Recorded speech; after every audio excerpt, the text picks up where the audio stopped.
Fala, pessoinhas do terceirão. Tudo bem com vocês, queridos? Espero que vocês estejam bem. Tem um tempinho que a gente não se vê, né? Feriado semana passada e essa semana eu não vou conseguir vê-los, por uma questão de protocolo de segurança. Eu estou aqui um pouquinho recolhida em casa. Nada confirmado, mas eu estou um pouquinho recolhida. Mas não poderia deixar de trabalhar com vocês aquilo que eu trabalhei aí na semana passada com algumas turmas do terceiro ano e nesta semana também com as mesmas turmas da semana passada. Não poderia ficar 15 dias sem falar com vocês, sem discutir com vocês um tema muito, muito, muito importante. Estes slides eu vou postar daqui a pouquinho para vocês também no Google Sala de Aula. E, sem sombra de dúvidas, amores, qualquer situação que vocês tiverem de dúvida, de questão, podem entrar em contato comigo por e-mail, pelo Google Sala de Aula. Estamos juntos. Aproveito também para deixar claro um ponto. Eu liberei as notas da nossa última avaliação. Liberei da mesma forma que eu fiz a anterior, pelo e-mail de vocês. Vocês receberam um documento com o valor que vocês retiraram ali naquela avaliação. Não se preocupem, nós vamos fazer também esse retrabalho. Rosângela e eu provavelmente vamos gravar juntas de novo a correção dessa nossa avaliação e vamos postar para vocês, tá bom? Mas vamos para a nossa aula de hoje? Podemos? Temos aí um assunto bem interessante, deixa eu só puxar o vídeo para cá, a câmera para cá, né? Temos um assunto bem interessante para a aula de hoje e que aparece com muita frequência nos nossos vestibulares aí. É a questão de aprofundar um pouquinho mais a inferência. O que de fato é a compreensão e a interpretação textual? O que é um pressuposto? O que é um subentendido? Ok? Então, nós vamos trabalhar esses temas na nossa aula de hoje. Ok, gente? E aí nós começamos com uma piada, óbvio, né? Aquelas piadas que não são assim da gente morrer de rir, mas aquelas típicas piadas de Joãozinho, que, assim, no final das contas, aparecem nos livros de português e que vocês olham e falam assim, sei, professora, muito engraçado isso. Mas essa daqui é interessante sob o ponto de vista do que está implícito dentro do texto, dentro da fala do Joãozinho. Durante o jantar, Joãozinho conversa com a mãe. Mãe, por que o papai é careca? A mãe não querendo, assim, dar aquela esculhambada no pai, né? Fala assim, olha, filho, porque ele pensa em muitas coisas ao mesmo tempo e ele é muito inteligente. Então a mãe, ó, encheu a bola do pai, só que ela esqueceu que a criança tá olhando para ela, né? E fala, então por que você tem tanto cabelo? Fica quieto, toma sopa logo, menino. O que pairou em todo esse texto aí? Na cabeça do Joãozinho foi, beleza, o papai é careca porque ele pensa muito, ele é careca porque ele é inteligente. Se ele é careca porque pensa muito e é inteligente, a mamãe que é cabeluda, não pensa muito, não é inteligente. Então, veio para ele essa conclusão. Ele fez essa dedução toda, ele fez essa interpretação toda. E por isso que a Mames ficou aqui chateada, chateadinha. Com toda razão, né? Mas se ela soubesse que o menino ia aprofundar, interpretar a fundo a fala dela, ela teria ficado caladinha. Vamos lá, queridos. Outro aqui que nós temos, óbvio, vocês sabem que eu adoro trazer um meme, trazer uma situação dessa para vocês, é a seguinte: o que significa esse S no seu peito aí, super-homem? Significa stay home, fique em casa. Gente, esse meme, essa postagem típica assim de internet, se fosse, sei lá, no início de 2019, não teria o mesmo sentido. Não teria fundamento. Por quê? Porque está subentendido aqui um outro aspecto, um momento de pandemia que a gente está passando e, obviamente, que exige que a galera fique mais quietinha, mais isoladinha em casa. Então, só ficou compreensível isso daí exatamente porque estamos nesse contexto da Covid-19, ok? Então, eu tenho textos que terão subentendidos amplos, independente do tempo de produção, e eu tenho textos que terão subentendidos específicos, contextuais, a um determinado momento cultural, a um determinado momento mundial, que é um caso de um texto como esse, ok? Colocamos um outro aqui que aparece com muita frequência. Esse daqui, assim, até aproveito o momento para a gente pensar que Instagram, Twitter, são lugares, são redes que têm trabalhado demais com essa questão, gente, do que está implícito dentro da informação, dentro do texto, o que está subentendido ali no contexto, na interpretação do meu interlocutor. Eles brincam bastante com isso. Uma postagem como essa é uma postagem típica de nutricionistas, né? Você vai na Nutri vai lá, passa aquela lista linda e maravilhosa de dietas e corta isso, corta aquilo. E aí você, assim, dá o fim de semana, você tá uma capivara raivosa, comendo tudo que tá ao redor. Tomando refrigerante, comendo seus bomba todo, né? Aqueles sanduíches lá no Guará, o pessoal chama muito de bomba, tem os points do bomba até, por sinal.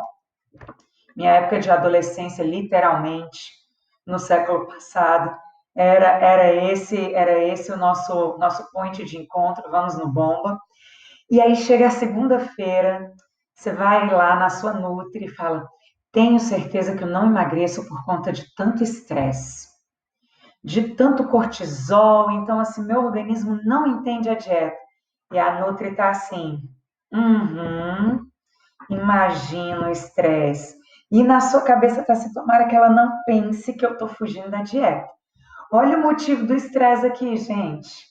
Será que realmente é um cortisol que está lá em cima?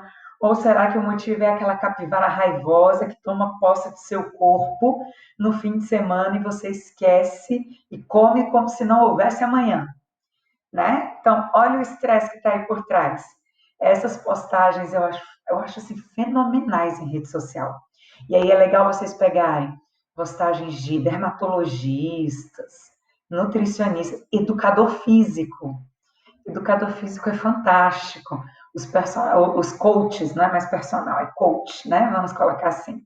É coach aí, que fala assim: olha, eu não tô ganhando massa muscular. A pessoa treina errado, outras vezes treina e vai para o estresse, vulgo comida, e aí não alcança o corpo dos sonhos ali. Aí a postagem do coach, do personal é essa: treina, mas não está tendo resultado? Sei, me fale mais sobre isso. E vem uma ironia por trás, vem uma brincadeira por trás ali. É legal de dar uma olhada nesses gêneros textuais aí aparecendo nas redes sociais aí, viu, amores? Gente, deixa eu só colocar um. Isso, quero esse daqui, bonitinho. Porque se eu precisar, já viu, né? Não, não era isso que eu queria, não. Tô aqui apanhando, olha, que coisa. Apanhando do aplicativo para poder mostrar o que eu queria. Amores, alguns implícitos e explícitos. O que a gente já pode pensar, amores? Quando a gente fala explícito, é aquilo que está no texto de forma clara, evidente, marcada linguisticamente no texto. Então, hoje, às 16 horas, eu lanchei. Então, parte do pressuposto que à tarde eu lanchei. Ponto. Porque eu tenho explícito no texto o horário 16 horas. Agora, eu também tenho informações que estão nas entrelinhas, mas que são possíveis de serem retiradas do texto com outras marcações ali, né, devido a marcações linguísticas. E aí a gente vai olhar, por exemplo, essa frase aqui, e eu queria que vocês pensassem elementos que estão além, elementos que estão na interpretação do texto e na compreensão do texto de forma um pouco mais aprofundada, ok? A gente tem a seguinte frase: vamos vencer, mesmo com a Covid. Então, a gente tem uma primeira frase aí com marcação positiva fofinha, né? Vamos vencer, uhul, lindo e maravilhoso. Se fosse só essa frase assim, sei lá, num campeonato de natação, vamos supor, vamos vencer, ponto. É frase motivacional total. Agora, a gente tem um outro aspecto que está aqui, uma outra expressão que está aqui, mesmo com a Covid. E o que está por trás? O que está implícito aí dentro desse fragmento? Está implícito que temos um obstáculo, temos uma situação que não vai ser tão simples assim. Temos uma situação que nos coloca com um desafio. Vamos vencer e mas temos um ponto ali que pode ser desafiador, que pode fazer com que a gente tenha que ter um empenho maior. Vou colocar isso, inclusive, em outras questões que a gente às vezes encontra numa vizinha fofoqueira. Gente, eu coloco muito essas frases do dia a dia para a gente pensar, tá? Vamos supor o seguinte: eu dei um exemplo nas outras turmas e os meninos até contribuíram bastante com isso. Você chega e fala: caramba, comprei meu carro, não sei o quê, agora tem um carro, vou poder sair, nananã. Aí alguém vira e fala: nossa, que bom que você comprou o seu carro, que bacana, parabéns. Ah, mas é um Corsa, né? Gente, eu não tenho nada contra a Corsa, tá? Tô pegando um exemplo aí dos meninos, inclusive, que participaram da aula no decorrer das semanas. Ah, mas é um Corsa, né? Uai, a pessoa está desmerecendo ali a sua compra. A pessoa está assim, parabéns, mas pô, é um Corsa. Ou vamos até mudar, não vamos colocar o nome de uma marca aí nessa história. Você compra o seu carro novo, tá ali, financiou seu carro, chegou e falou assim: comprei meu carro, um carro novo. Nossa, parabéns, você comprou seu carro, mas você financiou, né? A pessoa, você sai assim falando: caramba, velho, fulano também vem sempre com algo que desmerece. Então você entende que tem uma frase bem bonita, positiva, e a outra vem e dá aquela alfinetadinha. Tem um implícito ali no meio do caminho. E esse implícito é recuperado dentro do texto, porque vem com uma expressão que é uma adversativa, vem com uma expressão que traz uma marcação que desmerece, ou uma ironia também, de repente, né? Às vezes uma ironia que você fala: nossa, mas eu mostro uma coisa positiva para a pessoa, mostro algo que me trouxe ali um aspecto tão bacana, tão feliz da minha vida, e o outro já vem dar aquela desmerecida, dar aquela minimizada naquilo que eu consegui. É muito ruim. Então a gente precisa olhar essas nuances dentro do texto, precisa perceber esses elementos que são marcados dentro do texto e que, assim, por vezes parece uma informação linda, perfeita, motivacional, mas vem com mesmo com isso, mesmo com aquilo, ou mas tal coisa. Então, esse mesmo com a Covid vai ser um ano difícil, desafiador, mas nós vamos conseguir. É um motivacional, lembrando que assim tem desafios no meio do caminho, não é tão simples quanto parece, ok? E o do Corsa, do carro financiado, tem um desmerecimento aí, ok? Espero que eu esteja sendo claro. Se não estiver, gente, pode depois me perguntar quando a gente tiver aula juntinhos, presencial aí, ou remoto aí no simultâneo, ou pode mandar mensagenzinha que eu respondo para vocês, tá bom? E aí, a partir disso, a gente entra num aspecto que é importante, os conceitos de compreensão barra interlexão e o conceito de interpretação. Quando a gente fala compreensão ou interlexão, a gente está falando daquilo que está explícito no texto, claro dentro do texto, tiro dali do texto. E isso aparece em questões da seguinte forma: Depreende-se do texto, de acordo com o texto. O autor afirma que, pressupõe-se do texto o quê? Então, são frasezinhas, são expressões que vêm sobre o ponto de vista daquilo que é assim, o que eu codifiquei, ou melhor, decodifiquei do texto, que está ali assim, ó, na cara. Explícito num parágrafo, explícito na relação entre ideias, tá? Agora, quando a gente aprofunda um pouquinho mais, vai para a dedução, para a conclusão, vai para o subentendido, a gente vai para o âmbito da interpretação. Então, infere-se do texto que? Então, eu tenho uma compreensão do texto e, ao mesmo tempo, o implícito do texto. Conclui-se do texto que eu tenho uma decodificação do texto e eu tenho uma conclusão, uma base conclusiva desse texto. Mesmo ponto com relação à dedução, com o subentendido, ok? Lembrando que quando a gente vai para esse âmbito da interpretação, eu posso ter nuances diferentes. A inferência, por exemplo, eu tenho uma relação lógica de ideias que são retiradas com marcas linguísticas dentro do meu texto e que me sugerem um ponto de vista acerca daquele texto. O subentendido, eu ainda tenho as relações contextuais, aquilo que está fora do contexto do texto em si. Esse texto inserido num contexto histórico, esse texto inserido numa relação interpretativa de outros textos, esse texto colocado em uma interpretação diferente do momento de criação dele, e esse texto também pela interpretação do meu próprio interlocutor, ok?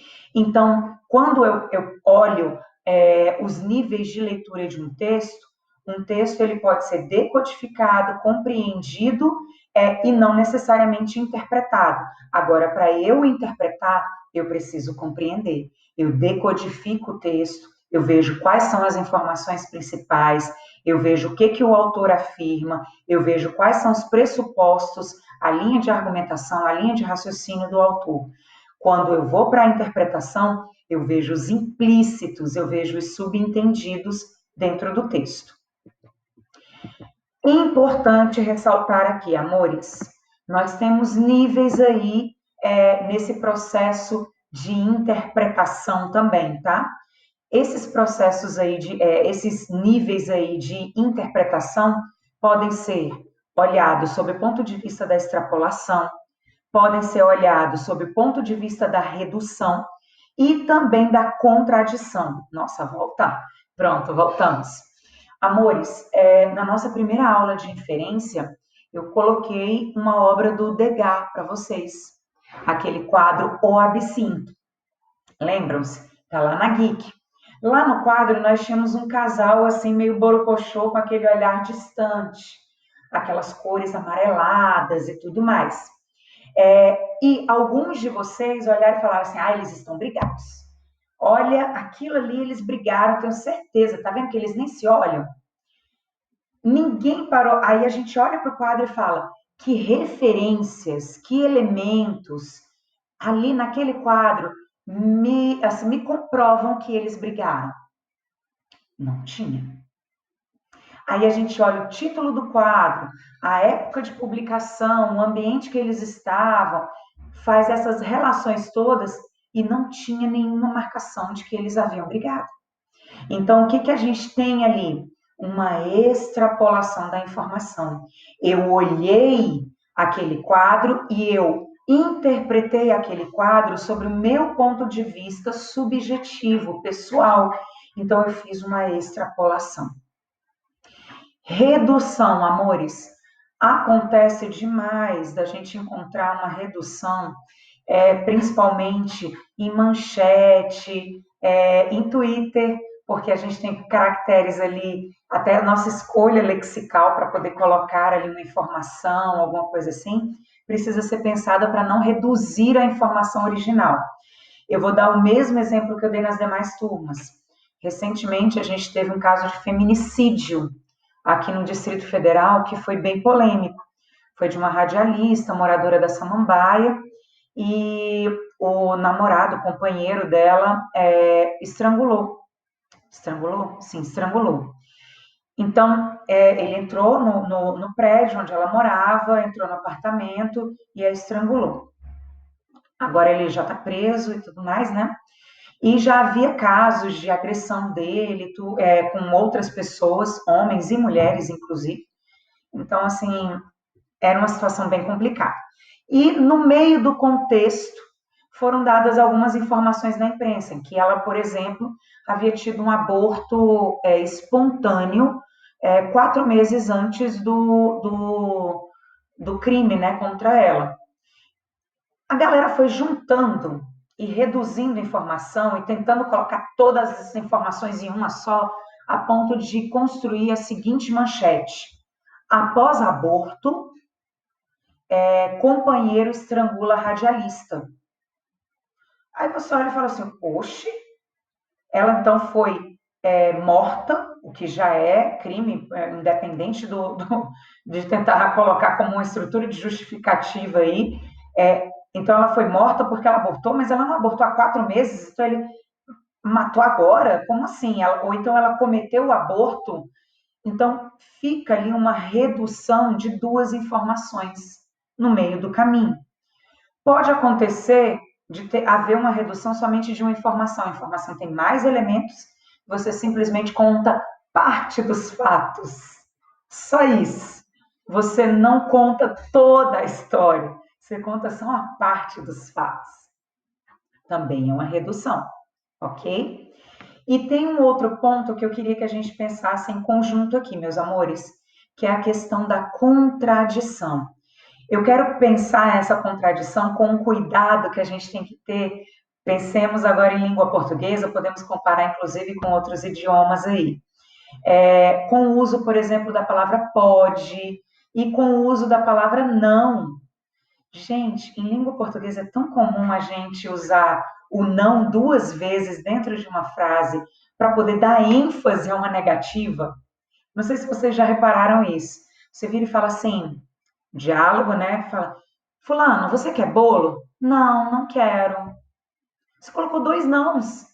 Em vez de falar não quero ou não, você fala não, não quero. A gente usa o não duas vezes para poder causar ênfase. É um dos casos. Além disso, o que pode acontecer aí para gerar uma contradição ou dar uma bugadinha no cérebro? Frases que são negativas, né? Perguntas que vêm na negativa e que a gente precisa responder um sim ou não, ou um discordo ou um concordo, que aparece, por exemplo, num stories aí de perfis no Instagram, por exemplo, com perguntinhas. Vamos a um exemplo prático. Eu dei esse exemplo em uma das turmas, foi a hora que todo mundo realmente conseguiu compreender. Aparece a seguinte pergunta, sei lá, numa balada, ninguém tá indo em balada agora, tá? Vamos deixar isso bem claro. Espero, né? Por favor, gente. Aparece a seguinte pergunta de um crushzinho, de um gatinho, de uma pessoa lá no meio da balada. Tem certeza de que você não quer ficar comigo? Aí a pessoa fala, não. Ah, então você quer ficar? Oi, como assim, Vânia? Buguei agora. Olha a pergunta. Tem certeza de que você não quer ficar comigo? Sim, tenho certeza de que não quero ficar com você. Então, não vou beijar esse gatinho aí da balada. Se eu falo não, eu não tenho certeza de que eu não quero ficar com você. Então, significa que eu ainda estou na dúvida, estou querendo ficar, quem sabe? À noite é uma criança. Por que isso? Porque aparecem dois nãos aí. Eu coloquei o não no plural, né? Palavra advérbio que não varia, estou colocando no plural. O não da pergunta e o não da resposta. E se a gente só responde sim ou não, a gente fica, eita, tenho certeza ou não tenho certeza? O que eu respondi? Sabe onde isso também aparece? Você vai cancelar uma assinatura e aparece assim, tem certeza de que você quer cancelar essa assinatura? Sim ou não? Tem certeza de que você não quer cancelar essa assinatura? Aí, cancelar e sim. Aí as pessoas ficam, meu Deus, o que eu respondo? Então, a gente precisa interpretar com cuidado isso. Outro caso que eu quero que vocês fiquem atentos é com relação a palavras modalizadoras, como é o caso do pode em língua portuguesa. Queridos, a gente tem em língua portuguesa situações que são bem interessantes. A gente fala assim: você pode fechar a janela? E já tem ali como pressuposto de que o outro vai falar um sim. Ou melhor, já está ali subentendido, vou colocar desse modo, não é um pressuposto. Já está subentendido que o outro vai fechar. E não que a pessoa está pensando como possibilidade. A ideia de pode como possibilidade, de um sim ou não. E aí eu conto uma historinha para vocês. Imagine a seguinte situação.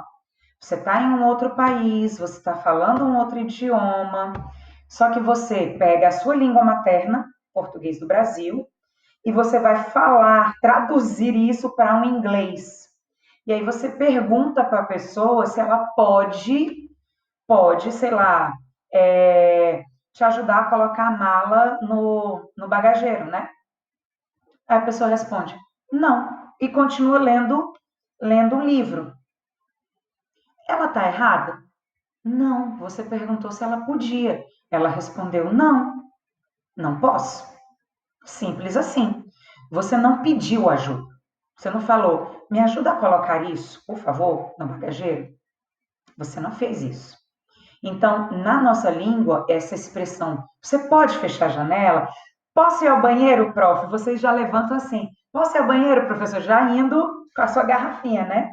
Porque vocês partem do pressuposto de que a gente já vai falar um sim. Já está subentendido ali o sim, bonitinho. E se a gente fala não, você fala, como assim eu não posso ir ao banheiro? Por quê? Porque é uma expressão polida, educada, mas que a gente já espera um sim, falando em língua portuguesa do Brasil.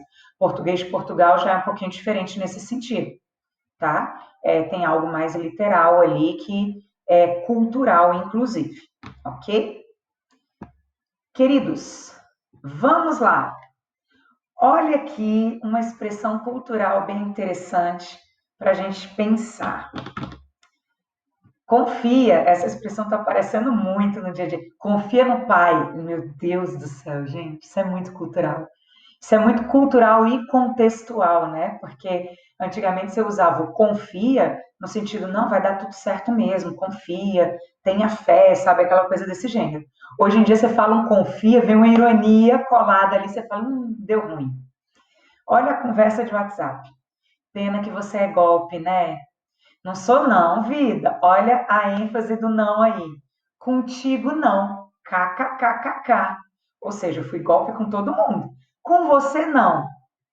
Sério, amor? Confia. Amores, deu ruim. Deu ruim, deu ruim. Esse contexto aqui subentende-se que é uma ironia. Subentende-se que o cara é golpe mesmo, ou que a menina é golpe mesmo. Acabou. Não vai dar certo, não confia. E a pessoa tá assim, ó, se liga, confia no pai, né? Diferente dessa expressão que está aqui literal.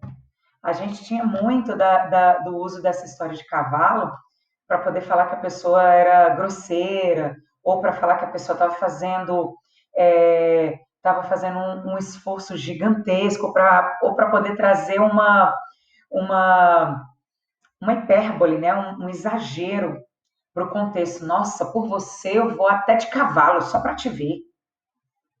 Aqui não. Aqui foi uma reportagem realmente postada, gente, no G1, de um aluno que mora numa região rural, próxima à escola, né? Então, uma chácara, algum contexto, assim, um setor de chácaras, que a gente tem bastante aqui por perto também, né? Pega aqui, ali a próxima, entre o Guará e Águas Claras, a gente tem ali uma região de chácaras também. Então, perto de Taguatinga e Samambaia também tem uma região de chácaras. Então, a galera anda realmente a cavalo ali. Eu vou a cavalo para a escola porque é o jeito que eu tenho de estudar. Estudar é o que vai definir o que você vai ser no futuro. Aqui ele está colocando literalmente a cavalo. Ele está montadinho no cavalo. Ele não foi de carro e colocou ali um exagero falando, eu vou até a cavalo para a escola, porque eu quero estudar para ser gente. Não, não é isso não.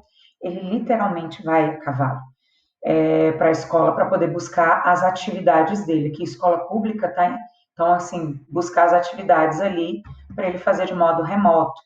Então aqui não está no sentido do confia, irônico, de forma alguma, aqui está no literal. Foi postado no literal aqui. Gatíssimos. Vamos ao ponto do pressuposto e do subentendido aí. Todos os textos apresentam explicitamente certas informações e, ao mesmo tempo, transmitem outras de maneira implícita. Os implícitos dentro da linguagem é dividido em pressuposto e subentendido. O pressuposto é o que a gente tem marcas textuais ali que estão assim direcionando, falando não, isso daqui eu consigo trazer do texto para a minha interpretação.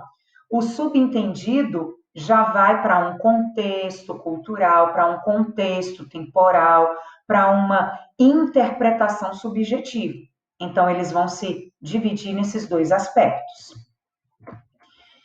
Eu falo muito dessa campanha publicitária aqui para vocês. Muito mesmo, porque eu usei muito essa campanha quando eu dava aula para o pessoal de jornalismo e ela é muito viável nesses implícitos aí, né? Tanto nos pressupostos quanto nos subentendidos.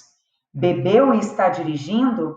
Então, qual é o pressuposto que está aí? O pressuposto é que você está fazendo uma coisa que é contra a legislação. Beber e dirigir não dá certo. Beber e dirigir leva a um acidente, é contra a legislação, o código de trânsito que nós temos.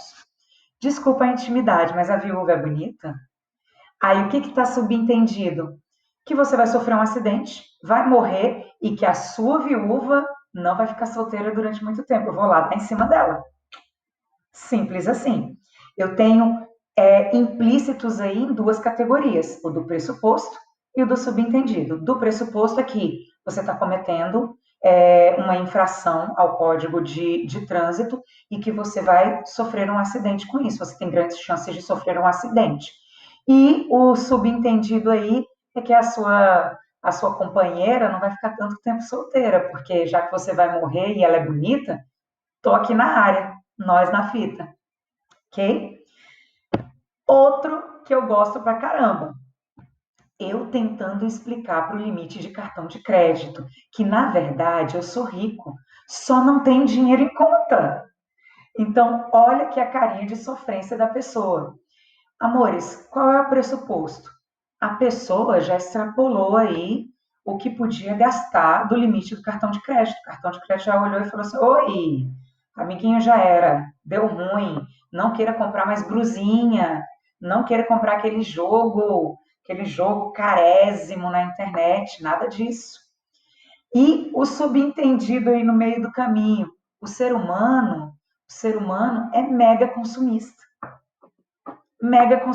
a ponto de falar assim: não, mas espera aí, será que não dá para poder encaixar mais uma comprinha? Olha, sou rico no sentido de rico na beleza, rico na vontade de ter. Vai lá, quebra essa para mim.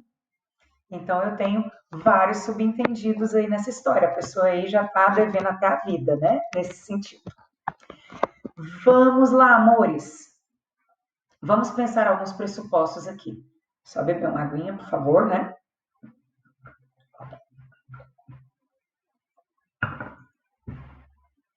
Vamos pensar pressupostos. Desde que ela mudou de casa, nunca mais a vi. Amores, se o pressuposto é algo que está dentro do texto, eu tenho marca linguística aí. Nessa frase, desde que ela mudou de casa, nunca mais a vi, eu não tenho uma marca linguística que fale que ela morava comigo. Eu não tenho uma marca linguística de que ela era casada comigo. No máximo que eu posso pensar é que, como pressuposto, eu costumava vê-la antes dela se mudar. Ponto. que depois que ela se mudou, a gente não se vê mais da mesma forma. Mas eu não posso alegar que agora nós não somos mais amigas. Eu não tenho essa marca linguística aqui. Então, eu não tenho o pressuposto de falar que nós não temos mais amizade. Eu só tenho como pressuposto imaginar que agora a gente não tem a mesma frequência para se ver. Simples assim. Que quando ela morava na antiga casa, a gente se via com mais frequência. Ponto. Finalmente acabei minha monografia. Esse finalmente traz uma ideia assim de alívio, de nossa, quanto tempo levou. Então que eu demorei para escrever minha monografia e que agora, até que enfim, eu terminei. Então, eu tenho como pressuposto aí é de que levou algum tempo para eu poder terminar a minha monografia. Nesse 3, eu posso pensar em vários pressupostos, inclusive. Alunos que estudam de manhã costumam ter melhor rendimento. Então, assim, primeiro pressuposto que eu posso pensar é que eu posso ter alunos que estudam à tarde que podem ter também um bom rendimento, podem ter um rendimento bacana. Por quê? Porque aqui eu tenho um costumam, ok? Costumam ter melhor rendimento, não significa que todos têm.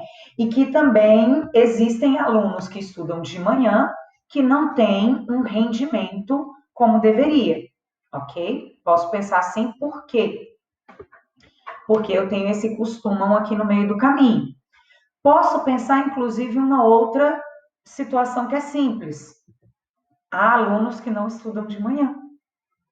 Se eu falo alunos que estudam de manhã costumam ter ter um melhor rendimento, eu também parto do pressuposto de que existem alunos que não estudam de manhã, que estudam de tarde, que estudam de noite, ok? Então é um pressuposto simples que poderia ser encaixado aí nessa informação, ok, gente?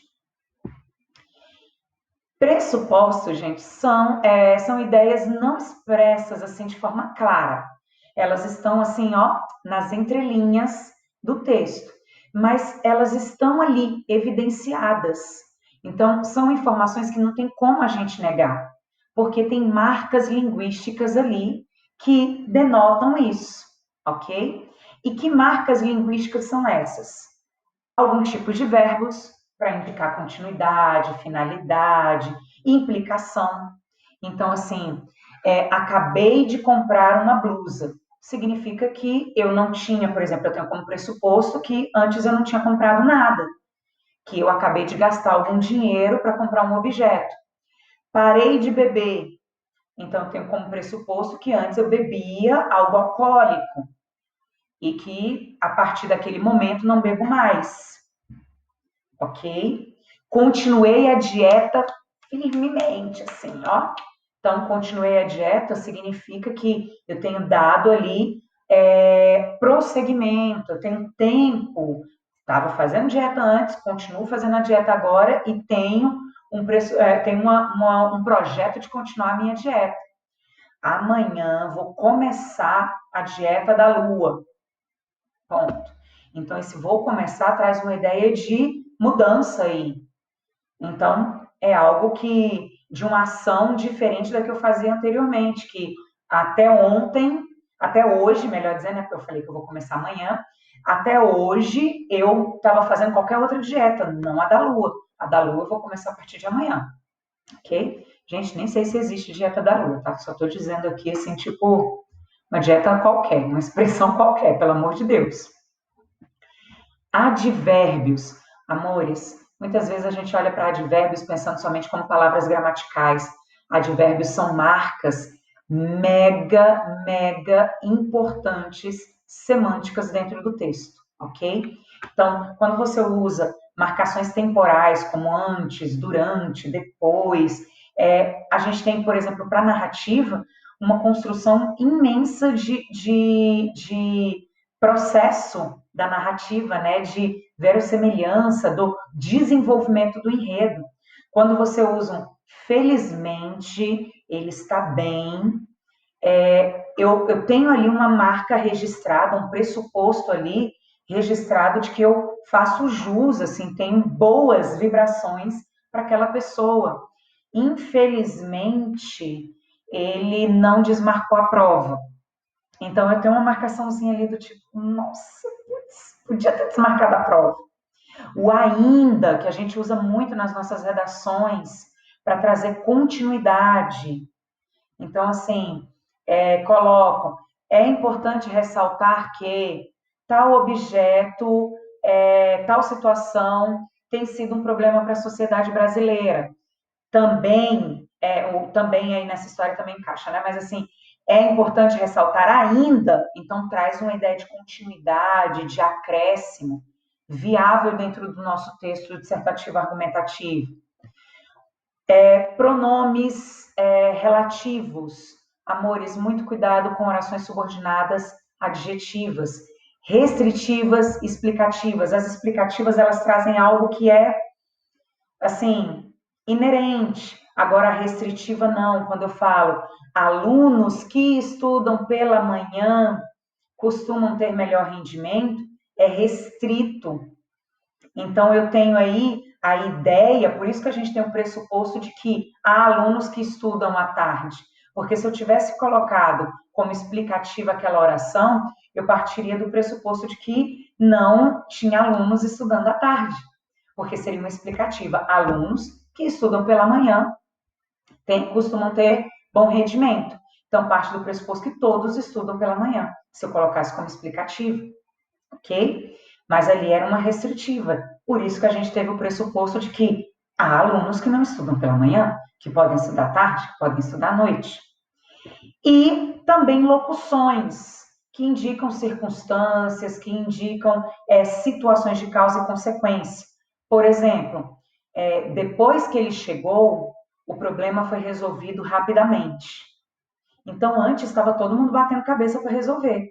Quem solucionou, então, o problema foi ele. Então, ele foi a chave para poder resolver aquele problema de forma rápida, ok? Então, são marcações, olha aqui que articuladores argumentativos bem interessantes, né? São locuções que constroem as nossas informações, constroem as nossas ideias no decorrer de um texto, por exemplo, e que marcam ali alguns pressupostos importantes no processo de interpretação do texto. Já quando a gente fala de subentendidos, amores, nós estamos falando em especial de informações passadas a partir de uma declaração, a partir de um contexto não verbal, sabe aquela história de piada interna também? Da relação de interpretação entre os interlocutores, de um contexto temporal como confia no pai, por exemplo.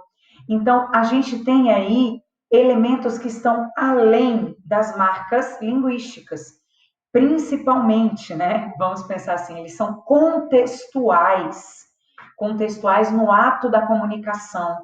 Então, fica subentendido algo, fica algo ali assim por cima, aquele olhar de mãe que fala, não, tá tudo ótimo, e que ela olha e dá aquela meio que fechadinha no olhar e você fala, ih, deu ruim, a casa caiu. Então, são situações que, às vezes, pelo grau de intimidade dos interlocutores, pelo contexto temporal, por uma situação cultural de uso de uma gíria e tudo mais, e, assim, que a gente precisa ficar atento, que a gente precisa ficar bem atento ali, e que, por vezes, podem ser ali negadas, na maioria das vezes pode ser até negada ali, naquele contexto, que é uma dedução que pode ser negada.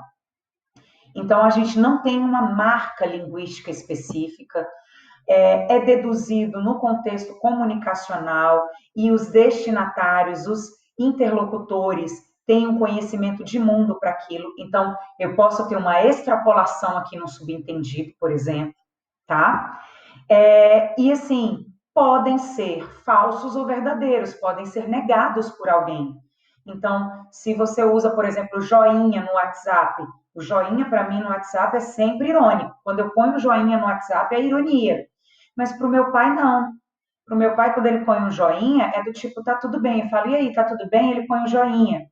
Para mim, quando eu coloco o joinha, é tipo, cara, tá ok, só que não, né? Então, assim, É o que isso? É uma marcação primeira subjetiva, depois contextual, e que toda vez que eu vou ler um texto do meu pai ali no WhatsApp que tem um joinha, eu tenho que tirar a minha marca interpretativa ali, pessoal, subjetiva, para entender que o joinha dele não é um joinha irônico, é um joinha simplesmente de dar um ok mesmo, de não, tá tudo bem. E aí a gente tem algumas situações no nosso dia a dia. Quando sair de casa, não se esqueça de levar um casaco, que toda mãe fala isso. Tá um sol miserável, mas a mãe fala: leva um casaco, leva um guarda-chuva. Na cabeça dela, o subentendido é que pode fazer frio, tá frio lá fora. Só que a noção de frio é dela, não é minha. Eu posso não sentir frio, da mesma forma que ela. Já tem a garganta seca de tanto falar. Eu posso ter vocês podem ter subentendido do tipo, caramba, essa aula realmente está longa, a professora está falando muito, então ela quer parar de falar, ou então ela quer beber um copo de água. Quer beber um copo de água vai ser um subentendido verdadeiro. Agora, quero parar de falar é um subentendido falso. Simples assim. Agora, vamos supor o seguinte: você vai a pé para casa agora. Se é 2 horas da manhã, eu posso parar para pensar que assim, tá tarde, é perigoso. Eu posso ter como subentendido isso, tá tarde, é perigoso. Se eu tiver com a chave do carro na mão e falo isso para alguém, eu posso querer oferecer uma carona, por exemplo, ou falar assim, tá aqui em casa, sei lá, uma visita, tá aqui em casa, eu falo, mas você vai a pé para casa agora? A pessoa fala, você acha o quê? Vou dormir na sua casa? Então ela tá jogando um subentendido aí para ver se cola. Também é uma possibilidade, ok? Queridos, tomara que eu esteja sendo clara. A gente está sem diálogo aqui, né? Então fica tão ruim isso. Mas se eu não estiver sendo clara em algum ponto, eu peço que vocês anotem aí direitinho e na próxima aula eu tirar a dúvida de vocês. Nós colocamos uma questãozinha aqui. Essa questão é para fazer vocês pensarem. Tem um fragmento de texto do Mário de Andrade e tem 2 questõezinhas. Somente isso, ok? Eu vou postar os slides para vocês e eu vou pedir para vocês responderem essas 2 questões no caderno. Na nossa próxima aula, eu retomo com a correção dessas 2 questões, retiro as dúvidas de vocês e aí nós continuamos com a questão desses implícitos aí, ok? Eu espero que eu tenha conseguido ser o mais clara possível para vocês, mas caso eu não tenha sido, amores, anotem direitinho as questões, as dúvidas de vocês. Podem perguntar por e-mail, podem mandar pelo Google Sala de Aula ou podem tirar na nossa próxima aula. Fiquem bem, se cuidem, se protejam, tá bom? Um beijo grande para todos vocês, todos mesmos. Tchauzinho, gente. Até a próxima semana.